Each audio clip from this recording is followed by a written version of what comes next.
2005. A strange year for everyone. Pope John Paul II dies.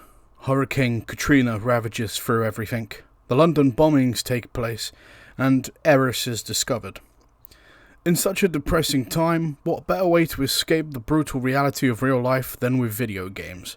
And what a year 2005 was for gaming. I genuinely believe it to be probably among the best years for games, borderlining a golden age, which we would instead see here in 2007. In the big 05, hello by the way, no, this isn't how I wanted to do this. I originally wanted a green screen behind me. I wanted to be standing, so I could look a little bit more professional and have something in the background where you have to stare at my ugly, but instead, because I'm cosplaying as Harry Potter for the next few years living in a fucking closet, this is the best I've got. And yes, before you ask, there is a reason I look like a drowned troll. That's because I've just got out the shower and I decided, yes, recording my face would be a very good idea to fill the rest of the day. I am a moron. Anyway, as I was saying, before I get into the video, I am going on holiday to Russia, of all places. I promise I'm not a communist. Basically, what I want to say is, throughout this video, you're going to see me change a lot. You'll probably see the background change a lot.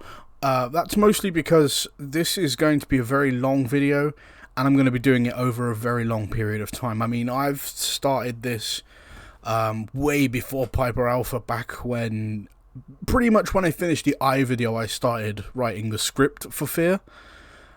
That's basically just like based off of the gameplay I played as a child. I have since played the first game again for the recording, obviously, and its DLC, but I haven't gone to play F.E.A.R 2 or F.E.A.R 3, so hopefully when I come back from holiday, I'll be able to play those two. I come back in about a month or so. I mean, what is today? The 24th of July? So I should be back within a month, and then be back to making the video, which will set it back even more. So who knows, maybe this will come out before fucking Christmas, maybe it'll come out after Christmas. I do not know. I mean, if you're watching this now, well, you're not going to be able to fucking tell me that it's before Christmas. What I'm trying to say is, this is a very fucking long video, and I haven't even started it yet, and I'm already on a fucking tangent. This is ridiculous. Finally, yes, in these sections I will be reading from a script. I'm not Wendigoon. I can't just come up with a script and then fucking remember the whole thing from beginning to end in a 2-3 hour session. No, I actually have to look at a script. Sorry about that. Back in 2005, we were treated to such games as Devil May Cry 3, Star Wars Republic Commando, Splinter Cell Chaos Theory, Shadow the Hedgehog, Shadow of the Colossus, Liberty City Stories, Destroy All Humans, God of War, and most importantly, Resident Evil 4. There we go. There's the Resident Evil reference for this video. It's over. The video's done. These are genuinely a mix of some titanic games and game companies of the time that went on to create amazing franchises in the future. However, one game amongst these giants stayed relatively on the low. People didn't really hear about this, like, I mean, in mainstream context, like, towards Resident Evil 4 or Devil May Cry 3. I mean, these were, like, fucking booming game series that people were excited and shit to play. But this series really did keep to itself in its small little circle. It got a lot of releases, and it was reviewed perfectly, pretty much, across the board. But it still remained silent. That game is F.E.A.R. I'm not doing this bit anymore. Let me just fucking. I'm using the camera to, like, as a mirror. Let me just. Oh, shit.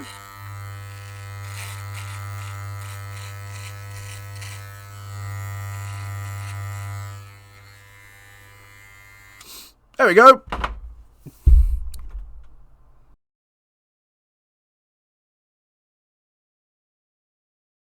Do you guys want to see something funny before I start? Show you how fucking fat I am. This is a standard Pepsi Max 330 milliliters. Look what happens when I fucking grasp it. That's how big my hand is. That is how fat I am. Look at this can in comparison to my fucking... The term shooter horror is a genre previously not defined in mainstream media. Sure, you may be clambering to Resident Evil Classic as a gun-based survival horror, and yes, while you're technically right, the guns were mostly used as defense, clearing enemies one by one and avoiding conflict where possible to preserve ammo for later boss fights. Man, I have to stop fucking referencing Resident Evil so much, it's becoming a serious problem. It wouldn't be until the release of Resident Evil 4... It wouldn't be until the release of Resident Evil 4 that the idea of having guns to go on the offensive would be introduced to horror in a more mainstream media way. And while Resident Evil is definitely a shit-in-your-pants horror at times, by the end, Leon will essentially be a walking arsenal of killing machines. Its success and gameplay was a big defining moment for the horror shooter genre as well as shooter games in general.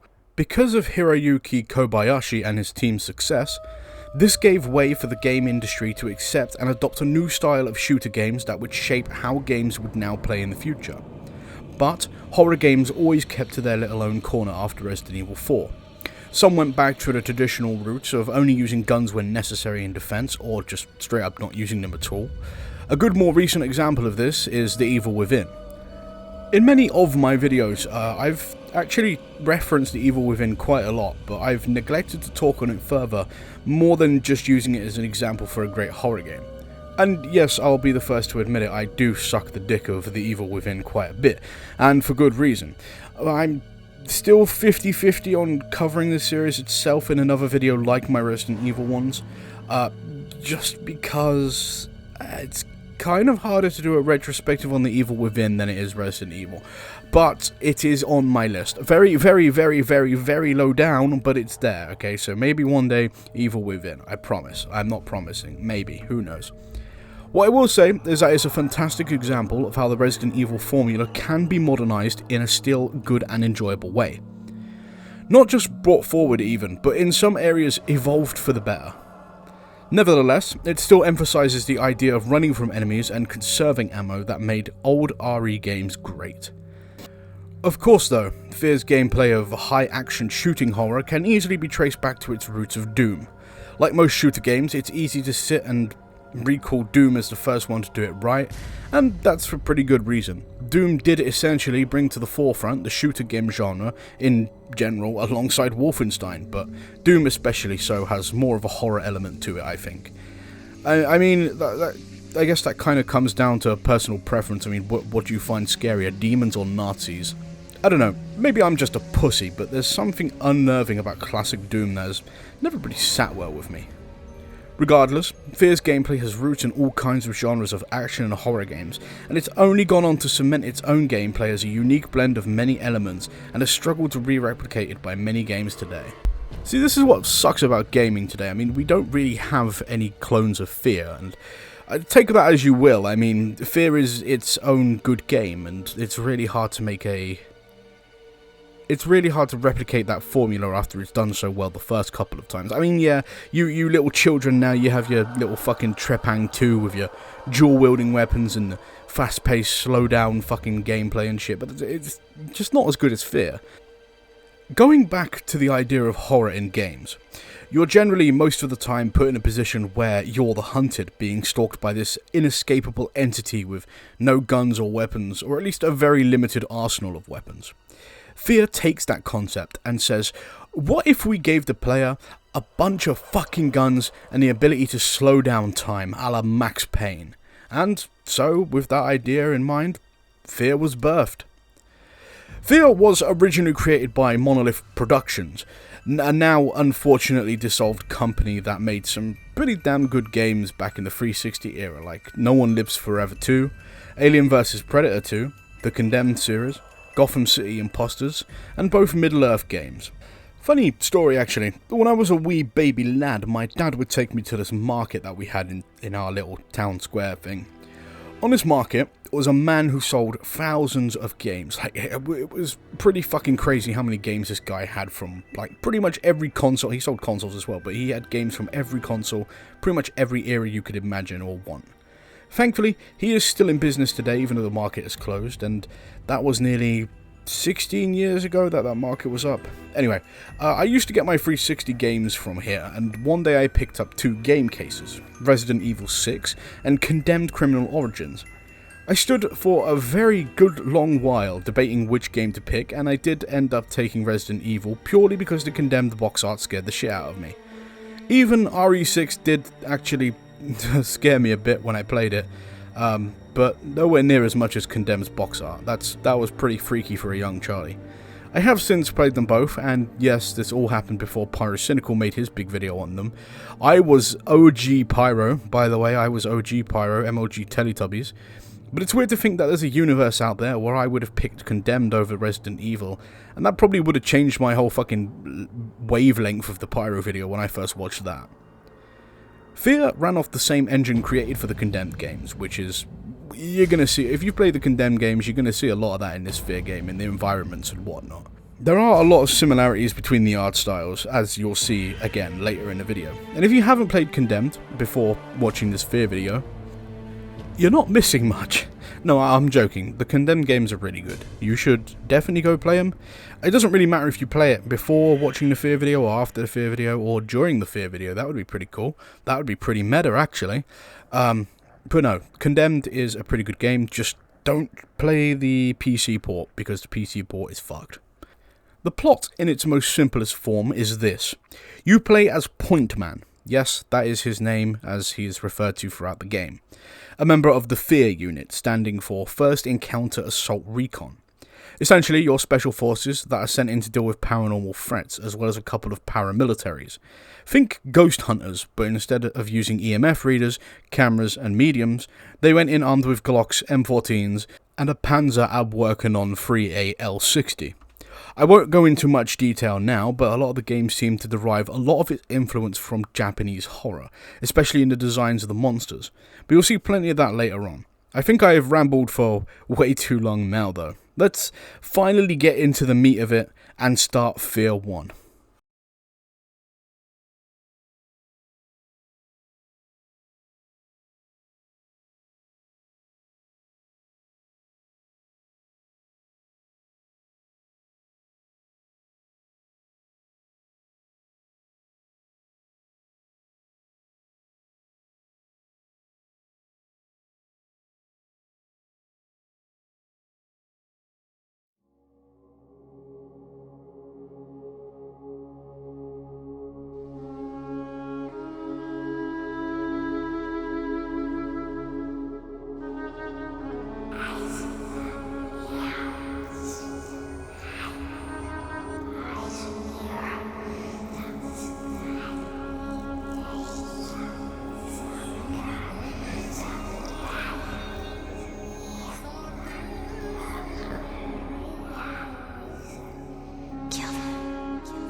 that's just the intro to F.E.A.R. We haven't even started yet.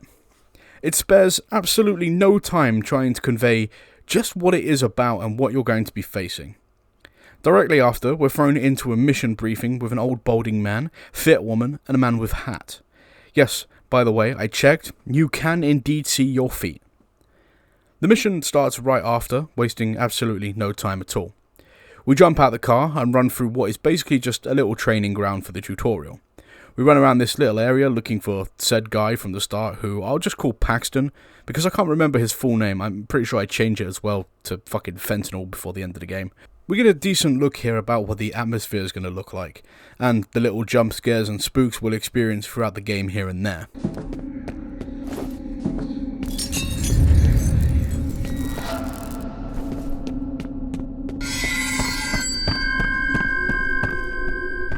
Why did you bring me here?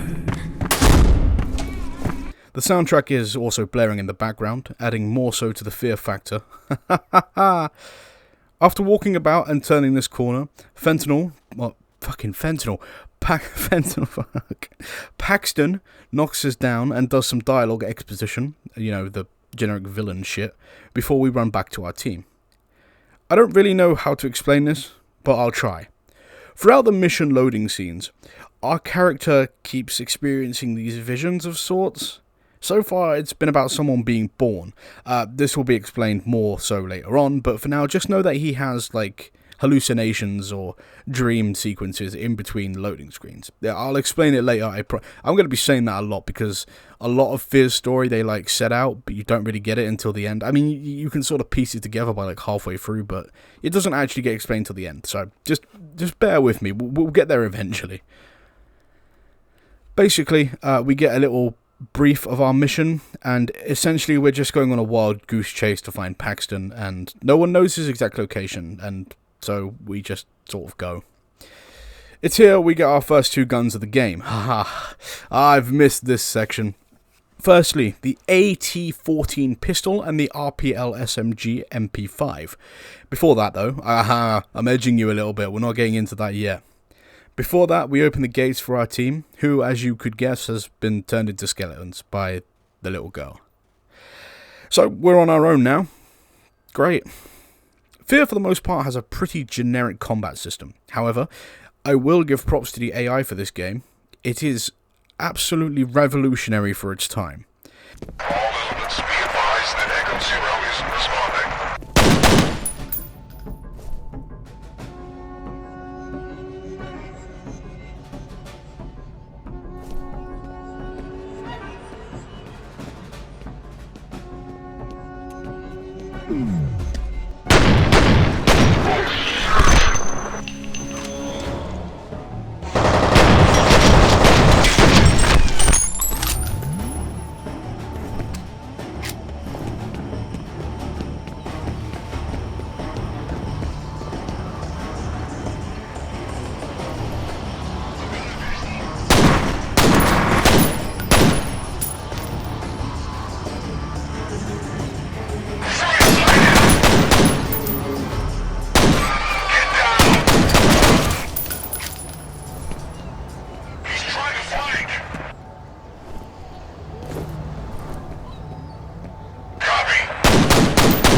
The enemies are not just bullet sponges. They will do very human things, akin to a real-life military squad.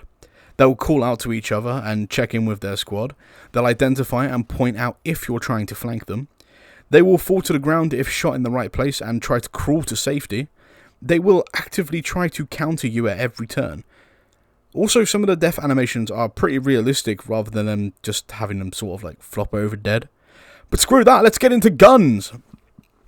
The AT-14 pistol is perhaps one of the best starting pistols I've seen in any game. This thing will kill most any human enemy with 1 to 2 shots and is incredibly reliable. It's harder on the first missions to get ammo for, as you're not fighting a team who use it. You can also dual wield this to make two AT-14s that act virtually the same exact way, just two of them, and now double firepower. The AT-14 gets my first S tier. It's powerful and reliable, and will be your best friend for quite a while of the game. The RPL SMG, however, I can't say the same for. If anything, it's killed me more times than I've killed other people. Each bullet is like a water splash to these enemies, and they can easily take maybe 20 shots to the body before being stunned. Sure, a couple of headshots might kill them instantly, but the same can be said for any gun, regardless of how shit. C tier. I'll also just quickly cover the grenade, because basically it's in every sense just a regular fragmentation grenade. A tier, things go boom. Oh yeah, our character, as I mentioned before, can slow down time. This will heighten their abilities. Because of this, which makes the game much easier, I will be trying to showcase and review each weapon without using said slowdown ability to keep it fair and true. A couple firefights later, and we finally meet up with the little girl who slowly chases us down a hallway until we, and I can't stress this enough how cool this is, we jump straight fucking up and out of a window way higher than we should humanly be able to reach.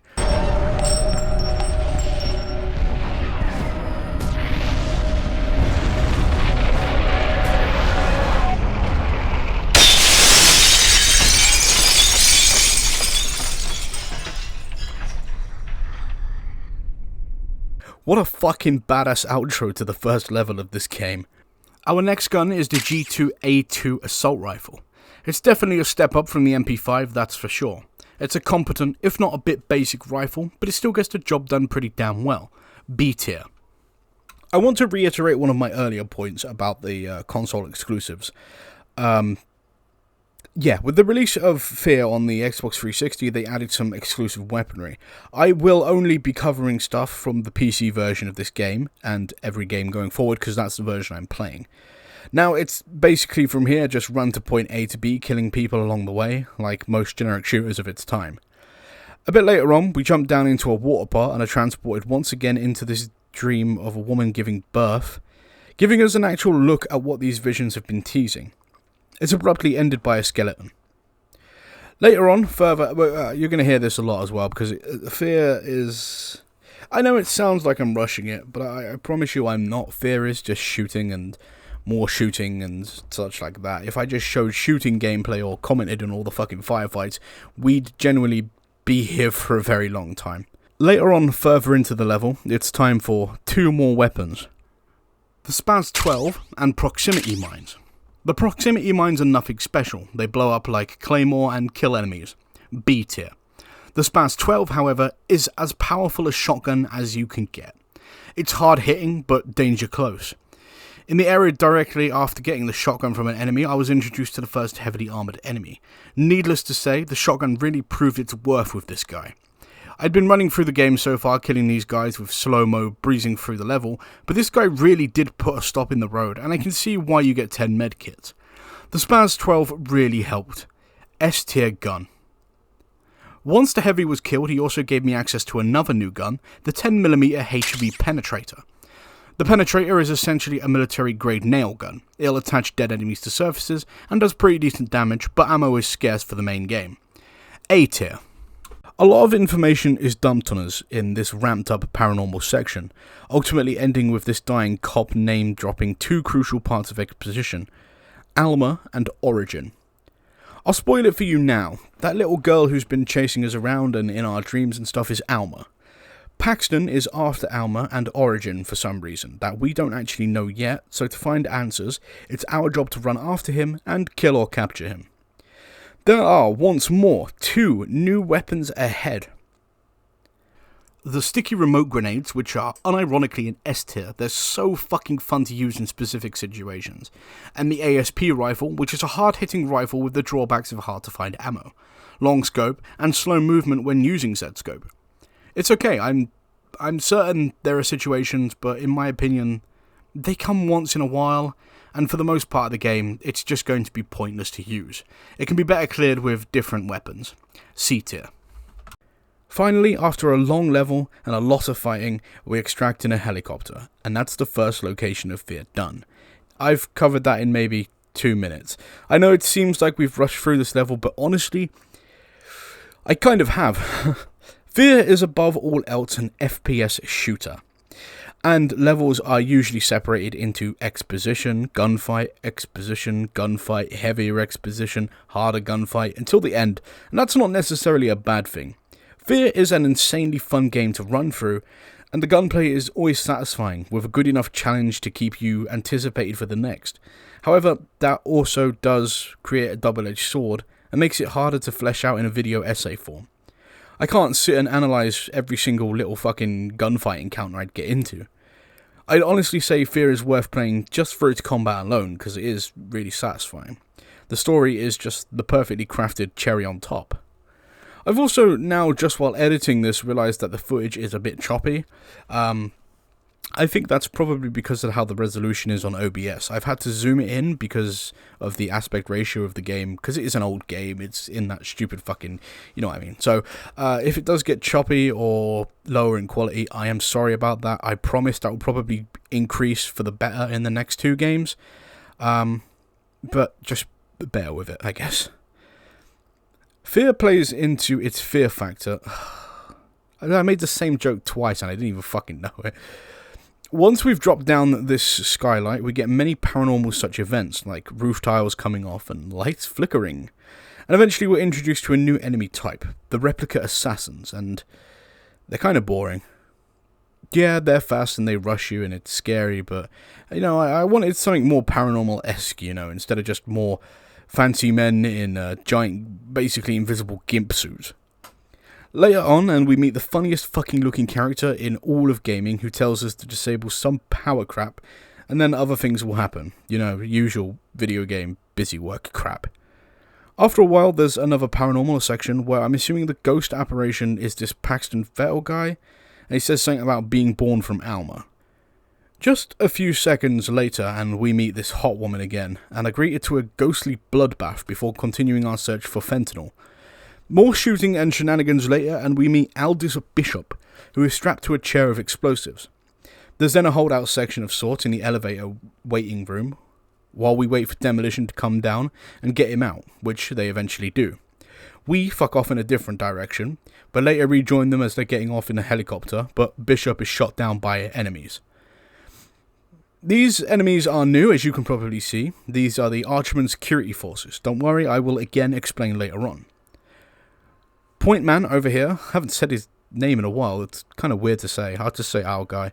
Our guy is blown up from the basement of the office and has to get back up. Once we do get back up to the surface, Paxton Fentanyl's transponder comes back online. Our objective is now very clear. Search and destroy. Threat sighted! Take cover!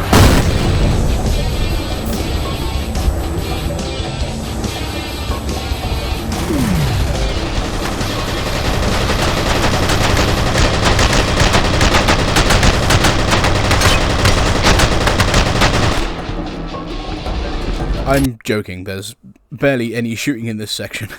We go up to some office cubicles again and find Fat Boy once again, who tells us to disable some shit, and then...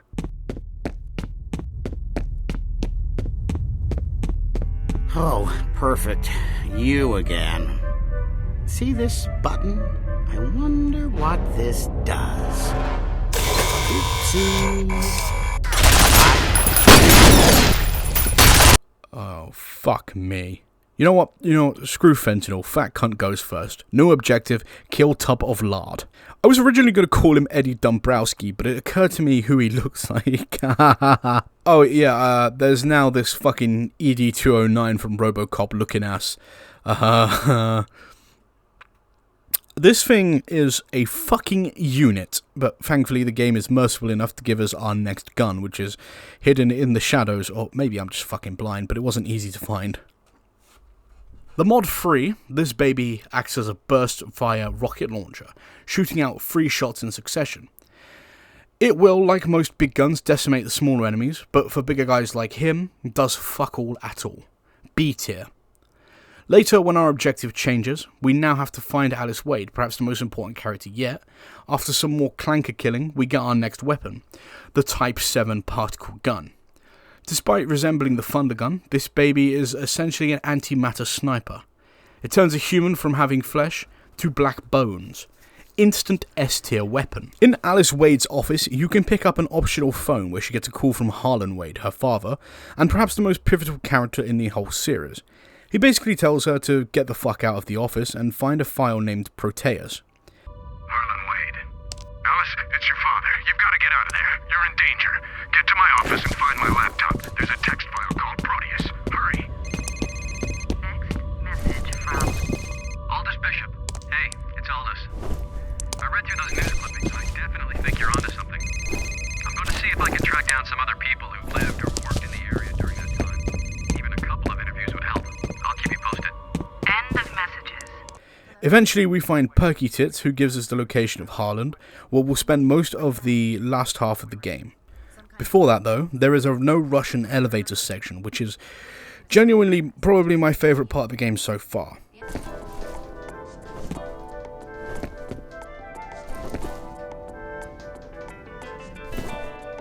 You don't mess around, do you?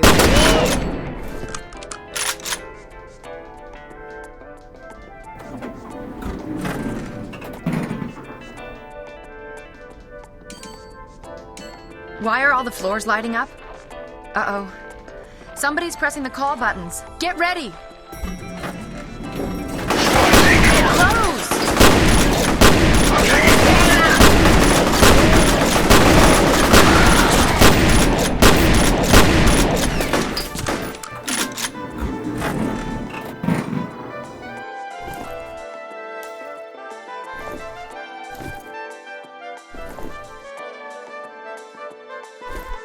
Here we go again.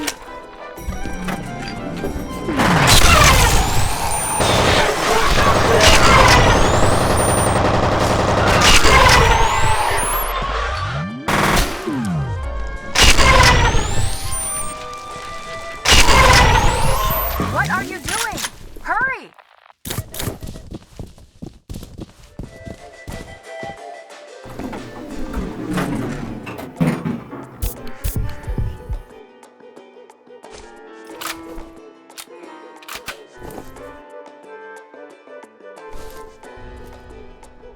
This sucks.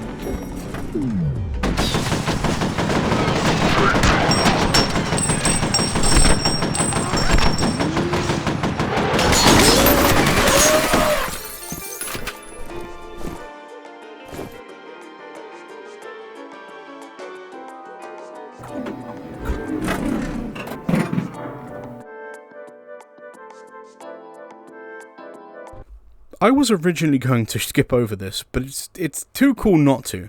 These flying fucks come in out of nowhere, but if you actually looked further back in the level, way near the first mecha introduction, you could actually make out blueprints on the wall for these guys, which kind of like, it's a little bit of foreshadowing if you pay attention to the environment. It's really cool, actually. I really do like that detail. There's much more shooting through the offices, but eventually Alice has had enough and decides to just take her car to find her dad. This guy probably puts it the best about how I feel about Alice. Stubborn little bitch, isn't she? Finally, after some sweeping of the car garage, we meet up with our team and head to the facility Harlan is supposedly at. You know, during the firefight in the garage section, it occurred to me just how much I'm neglecting to praise this game's soundtrack. It's genuinely really good. There's tracks for pretty much every situation. Even when the flying future drones come in, the OST seamlessly changes to this metallic future sounding version of the one that was playing just before. And then it transitions to a completely new track seamlessly. Honestly, I can't do the soundtrack justice even if I tried. It's just one of those things that you have to experience for yourself. It's time now to enter the last stages of F.E.A.R. You're probably confused as hell, but don't worry, it will make sense very soon. For now though, our objective is clear. Find Harlan Wade. Well, actually our objective is to secure Alice first, but the total goal of Harlan. Oh, look at my legs! And there goes the helicopter. Should have expected that. Of course, I ran directly into the room with a giant mech with lasers this time. I finally have a complaint about this game. I don't know if it's just the Steam version or what, but frequently the frame rate will drop, which is why a lot of the OBS footage is choppy too. There's no reason my PC shouldn't be able to handle F.E.A.R, just weird that the Steam port is the only port that's like this. You fat slimy son of a whore. He's coming! What good are you jack-offs? Forget this, the fault is... Help me!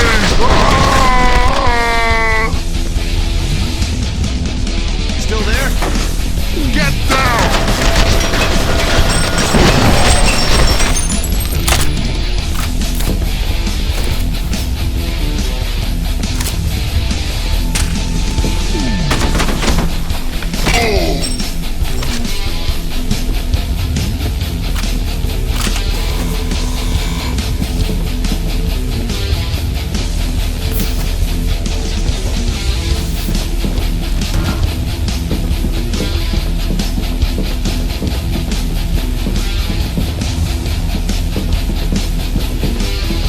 It's gonna blow!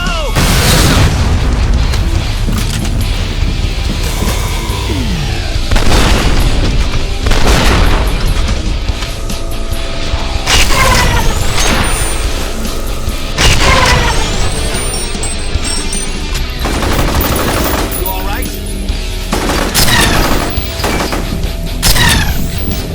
Ah!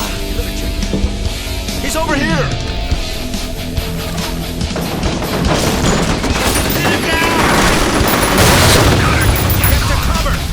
Forget this, the vault is open. Let's finish what we came for.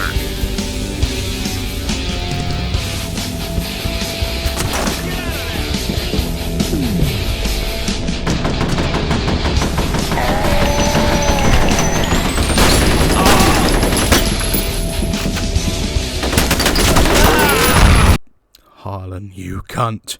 Harlan, he was mine. You better fucking stay the hell alive so I can come down there and kill you myself, you fucking over-bloated Teletubby. Ladies and gentlemen, I have horrible, depressing news. Despite all of my problem solving and half-lifing through this section, there is no way to kill the fat guy. We do, however, get to enter the vault with the intent to blow the place up to hell before Harlan unleashes Alma, so with no ammo, no health, and nothing but a dream in our hearts, let's fucking do it.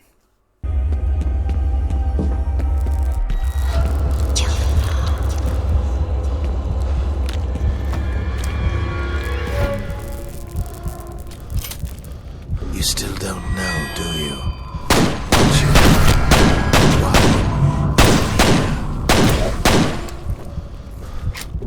What's the first thing you remember? What's your given name? You have no history. You and I were born from the same mother.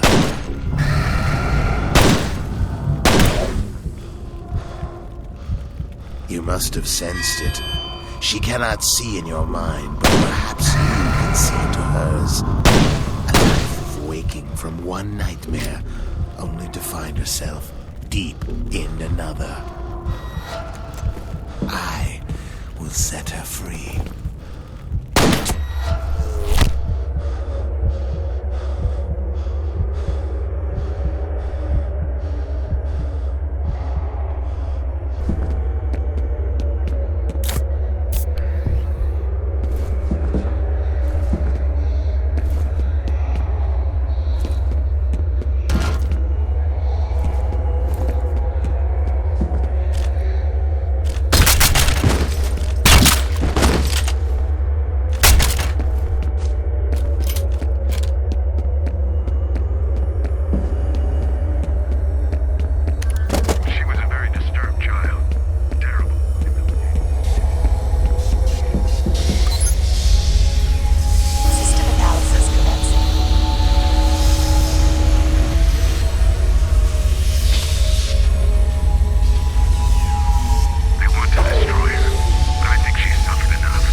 So, Paxton is our brother, and has been all along.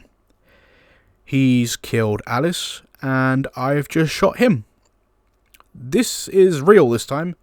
There is no hallucinations. It also seems Paxton was controlling the replica soldiers, and now they're just gone, empty husks without a master. In the next room, Harlan lets out Alma, who, well, surprise surprise, kills him using her fucking demon powers. This, however, isn't the child Alma we know. He's unknowingly let out Hot Alma, the second of 3 Alma stages. It's clear now there's nothing left in his vault except us and Alma and her ghostly visages. Eventually we reach the core and everything goes silent.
I've tried to forget.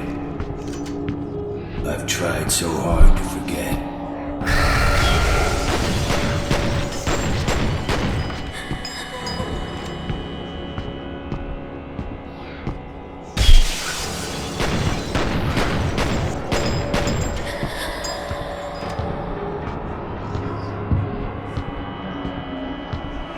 You were born here, in this place.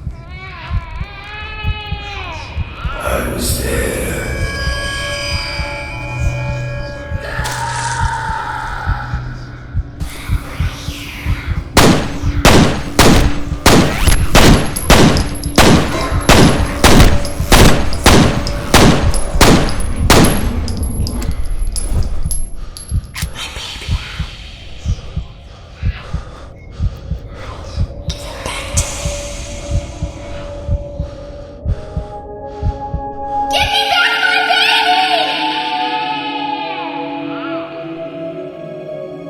You will be a god among men.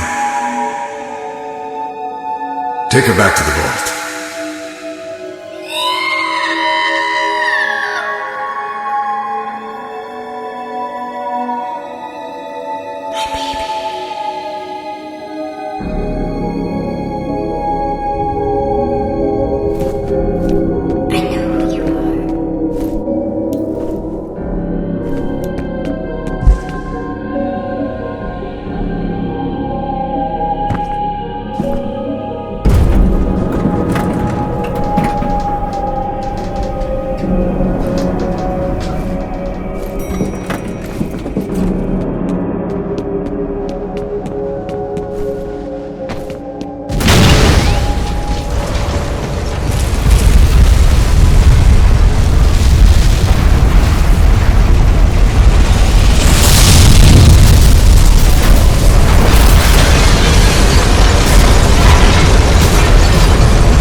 And that's F.E.A.R.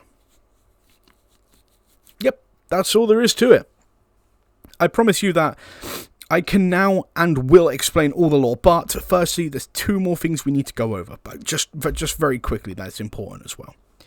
A year after the release of F.E.A.R, 2 DLCs were created, Extraction Point and Perseus Mandate respectively. This is where things get complicated.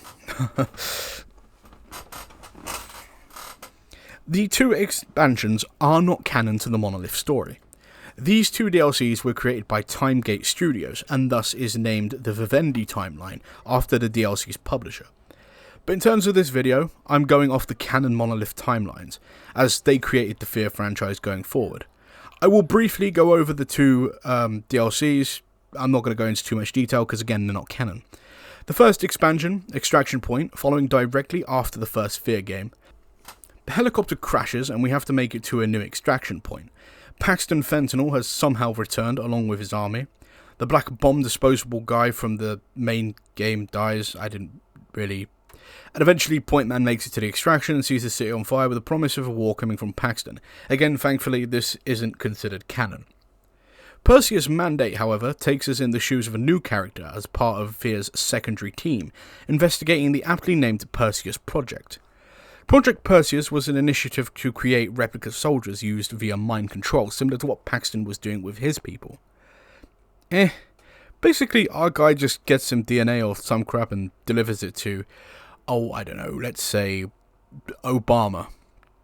It's honestly kind of a drag to play through, and isn't really worth it anymore since F.E.A.R 2 overwrote these stories as canon.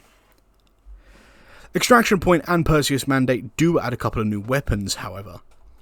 Firstly, in Extraction Point, we have the Type 12 laser carbine, TG-2A minigun, and deployable turret. For Perseus Mandate, we have VES advanced rifle, K3BT grenade launcher, LP4 lightning arc weapon, and the ratings for these guns are as such: BAAABB. I guess with all of that, I should probably finally explain what the hell happened in F.E.A.R's story. So, here we go. Alma Wade is the main point of the whole video game universe in general from 1 to 3, and even beforehand as well. Alma was born with psionic gifts and powers to which her father Harlan Wade took interest in, and became employed by Archman Technology Corporation, the ATC, or those cop guys we killed in the game. They start to experiment and do some pretty nasty evil Umbrella-esque tests on her, causing Alma to become scared and start killing and attacking any ATC soldiers that were experimenting on her. This was known as Project Origin. Realizing they couldn't fight back, they put her into a coma, and after her 8th birthday, in order to use her to breed psychic people.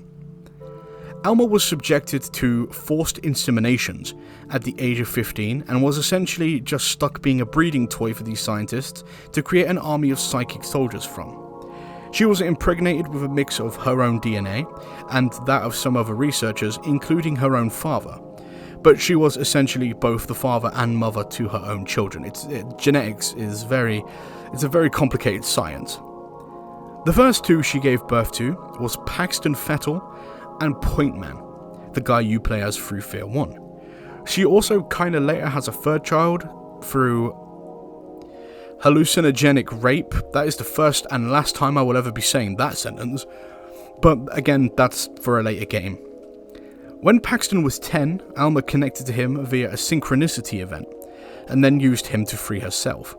Alma was eventually ultimately killed during this, and Fettel was brought back under ATC control. Skip forward a while to 2025 and Alma's ghostly spirit awakes when the facility where her body is was reopened by Genevieve Articide, the woman who got the fat cunt to destroy all the data in the factory. Alma then created a second synchronicity event with Fettel, who then created the guys we fight throughout the game, Replica Forces. Then, after that is the events of F.E.A.R 1, Point Man is sent to track down his brother Paxton, while being shown visions of his birth and mother Alma, ultimately leading to the destruction of the Vault and the freedom of Alma by Harlan Wade. We'll see more of Genevieve in the second game, as her forces are technically the main antagonists, but again, that's for the second entry. For the time being, that's the timeline of story of F.E.A.R 1 in its whole. There is technically more, as there are non-canon entries, but I won't be counting that. I've already gone over the stories of those. Oh, I completely forgot to mention this as well, but there is actually a prequel series to F.E.A.R. It's a Dark Horse comic that was packaged, I believe, with some of the early edition copies of the games. Essentially, it just covers the first synchronicity event between Alma and Paxton. I'll show a couple of slides on screen now. It's a pretty good short read. I mean, it's fine. It's nothing special. It's nice to have. It's better to have it than not have it. Anyway, with all of that out of the way, time for F.E.A.R 2.